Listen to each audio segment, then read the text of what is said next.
আমাদের এই র্যালি চলাকালে নিরাপত্তার স্বার্থে তিনটি রাস্তা আপনার ব্লক থাকবে। একটা হলো বাংলা মোটর থেকে আসার যে রাস্তাটা, এটার একটা ব্লক থাকবে, বাংলা মোটর ওখানে একটা ডাইভারশন থাকবে, এবং আমাদের বারডেমের ওখানে একটা ব্লক থাকবে।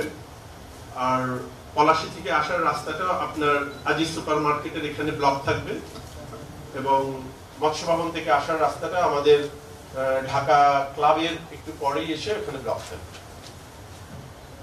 যারা র্যালিতে সাধারণ মানুষ অংশগ্রহণ করবেন, পুলিশের তরফ থেকে তাদের প্রতি নির্দেশনা থাকবে, তারা বাংলা মোটর ওই দিক দিয়ে যারা আসবেন বাংলা মোটর দিয়ে টিএসসি হয়ে উপাচার্য, আমাদের ধারণা আমাদের র্যালির টেইলটা উপাচার্য মহোদয়ের বাংলোর গেট পর্যন্ত পৌঁছে যাবে, ওখান থেকেই তারা টেইলে অংশগ্রহণ করবেন। এছাড়া আমাদের টেইলটা যখন শাহবাগে এসে যাবে তখন এই ব্লকেট গুলো খুলে দেওয়া হবে, এদিকে যারা থাকবেন তারা তখন টেইলে অংশগ্রহণ করে র্যালিতে অংশগ্রহণ করতে পারবেন।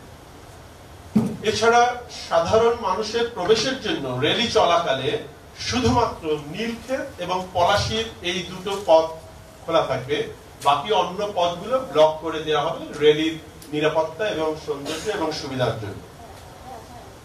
আমাদের র্যালি চলাকালে সোহরাওয়ার্দীর 3টে গেট বন্ধ থাকবে, ছবিরহাটের গেট, রাজু ভাস্কর্যের পেছনের গেট এবং বাংলা একাডেমির বিপরীত দিকে যেটাকে আমরা কালী মন্দির গেট বলি, 3টে গেট পুরোপুরি বন্ধ থাকবে।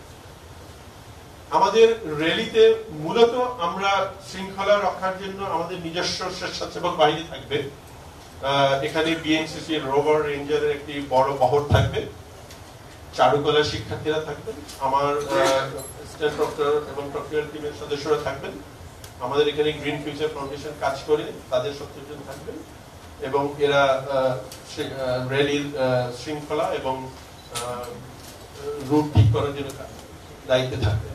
এছাড়া প্রতিটা জাতিসত্তার কে সমন্বয় করার জন্য আলাদা আলাদা আমাদের কন্ট্যাক্ট পার্সন ওখানে থাকবে। আর বরাবরের মতো আইন শৃঙ্খলা রক্ষাকারী বাহিনী যথারীতি দায়িত্ব পালন করবেন।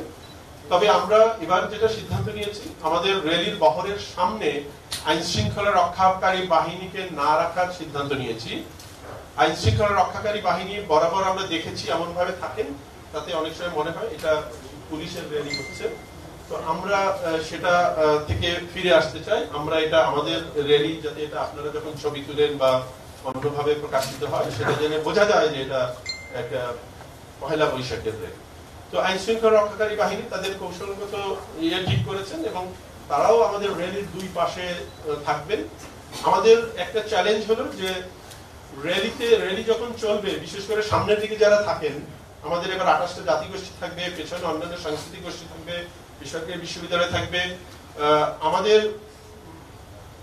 প্রত্যাশা থাকবে পাশ দিয়ে কেউ না ঢুকেন র্যালির মধ্যে, এবং এক্ষেত্রে আপনাদের সহযোগিতা খুব জরুরি। আপনাদের প্রচার এটা আমাদেরকে হয়তো সহায়তা করবে, সাধারণ মানুষের কাছে বার্তাটা পৌঁছে দেওয়া অত্যন্ত জরুরি।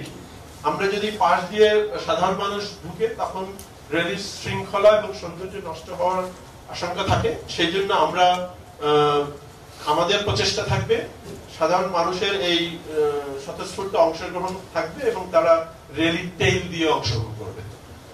এবং এই র্যালি চলাকালে র্যালির নিরাপত্তা এবং ক্রাউড নিয়ন্ত্রণের জন্য আমরা সিদ্ধান্ত নিয়েছি এবং অলরেডি অবহিত করেছি, সকাল থেকে দুপুর 8টা পর্যন্ত মেট্রোর শাহবাগ এবং টিএসসি স্টেশন দুটো বন্ধ থাকবে। মানে এখানে যাত্রী উঠবে না এবং নামবে না।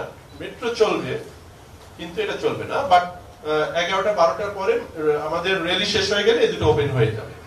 বান্ডেল থাকলে প্রতি সেনমানিতে টাকা বাঁচবে। বিকাশ সেনমানি বান্ডেল কিনে জিতুন প্রতি লেনদেনে।